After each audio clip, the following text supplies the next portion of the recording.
Here we are, Winchfield Carp Farm. It's off the B3016, Odium to Hartley Whitney Road. It's about half an acre in total, long sausage, 2 islands in the middle. First island is fairly small, the other one is twice the size. It consists of 14 swims. It's an underarm chuck water, there's no reason to cast too far here. The swims that give you access to every part of the lake. The deepest part of the lake is probably the end that you approach it at. There's an 8-foot hole in the middle of it. Average depth is 4 to 6 foot, but it was dug like an ornamental garden pond. There are planting shelves around all the edges and around the islands. At the right time of year, it can be up to 2 foot deep, but due to water levels, you can be fishing in a foot of water to the ledges. Gravelly margins, wherever it's a planting shelf, it drops away fairly quickly down to the sort of 5, 6 foot, and it gets pretty silty out there. There is an awful lot of Canadian pondweed. There's certainly 30 to 40 carp in here, the majority of which are the original old koi from the garden pond. And the koi will run up to sort of 38, 39 pound right time of year, spawning time obviously a bit bigger. There are a few old English mirrors in here. It's a carp water really, but there are a few other species that might be worth a dabble if you fancy a day out in the countryside. When you get in the car park, it is a little bit tight for space, so please park considerately in there. Upon leaving, getting out of your car, you walk through a field gate with a latch on it. Please make sure you shut the gates behind you, because at certain times of the year there is a lot of farm stock kept on the grounds, and we need to keep them retained in the areas that they're supposed to be retained in. This is Peg 1, one of the more popular swims because it's in the corner next to the no fishing area. It's 8 foot of water out in the middle in front of you. However, you will have to fish through the lilies and Canadian pondweed and whatever. But the margin's very good. This time of year, as we're looking at it now, it's probably 2 foot of water over the top of the planting shelves, and the fish do patrol it. However, they ain't silly on here. They've been in here a good number of years. They know exactly where to hide. So by no means is it an easy water. Here we are in Peg 2. Again, it's the same amount of water that Peg 1's got. Deep hole in front of you, gravelly margin right on your feet. The only feature to this one really is the water outlet to your right. So that is a very untapped margin. Nobody seems to fish it, but believe you me, the fish are under there. This is Peg 3, and it's just around the corner from the outlet, so fishing to the left near the outlet is not a very stupid thing to do. Again, you've got 8 foot of water out in front of you. The lake is only half an acre, so you are fishing fairly close to other people, so pick your spots, but don't be unreasonable, let other people fish. This is Peg 4, which backs onto the Sanctuary Island. It's been nicknamed because of the respect of the farmer who dug it all. Again, there's a planting shelf close under your feet and close on the island that runs out sort of 2, 3 foot and then drops off fairly quickly to 6 foot of water. Silverfish probably run through here and sitting amongst the pads, so worth a dabble with a pole or float rod.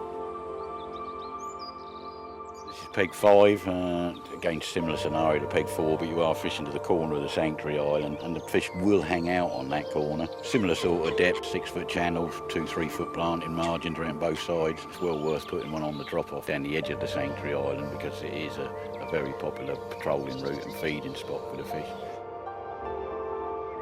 So this is Peg 6. Technically you've got the water between the islands, only to halfway because there is another swim opposite the same gap. Again, 7 foot of water between the islands, up to sort of 6 foot at the bottom of the planting shelf that's under your feet. Good features on here are both corners of the islands and round to the right hand side where the water comes into the lake. And not quite so weedy in this swim for whatever reason, we don't really understand that, but a very good swim, very productive swim. Peg 7, in this swim you've got the corner of the second island, similar features to all the others, the planting shelf both sides, very gravelly, deep channel through the middle. You've got the feeder stream to the left of your swim. The Canadian pondweed gets a bit heavier at this end of the lake for whatever reason, so maybe a bit of raking might break profits.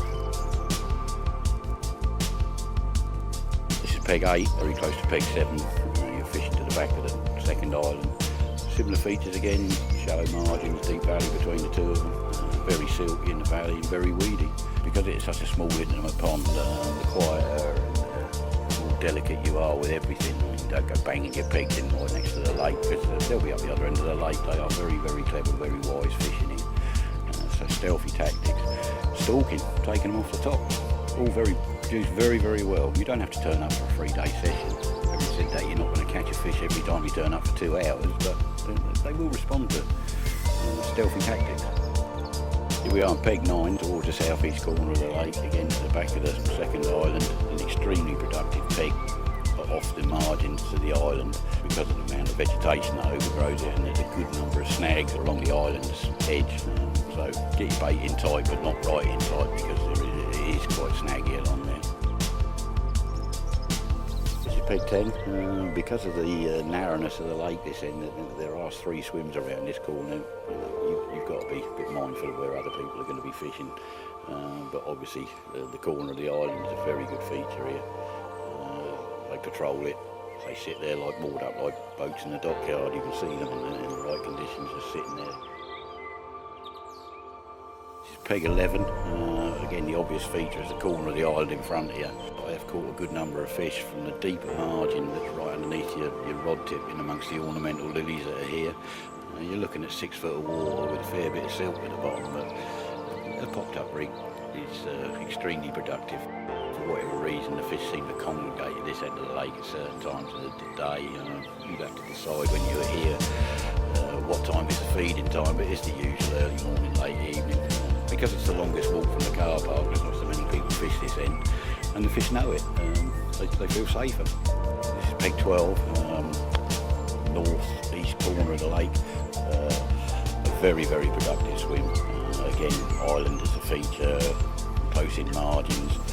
The king pads are obvious feature to the right-hand side of your swim going up the channel to the back of the island. This is peg 13, which is on the northern bank, facing the back of the biggest of the island.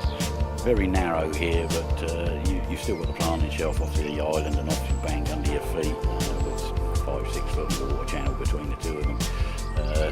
Will be very productive, and usually is because of the nature of the plant life here, the big pads, and that you can see the fish coming in and out like the submarines.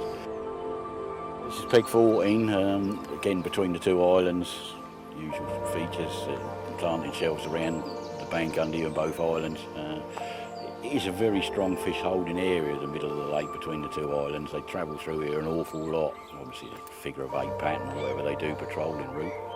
Another good feature, because this is the last swim on this bank to the no fishing area, the king pads on your right hand side produce an awful lot of fish, fishing close into the island on the shelf, just at the bottom of the shelf. One word of warning here, there is a bridge across to the first island that you see as you approach the lake. In no way are you allowed on the bridge on the island, the reason being that the island is a sanctuary for the man who actually dug the lake out, and his wife keeps at the bridge and the island as a sanctuary. Please come here and enjoy it here in the middle of nowhere. On a beautiful day like this, summer solstice day, what could you want more?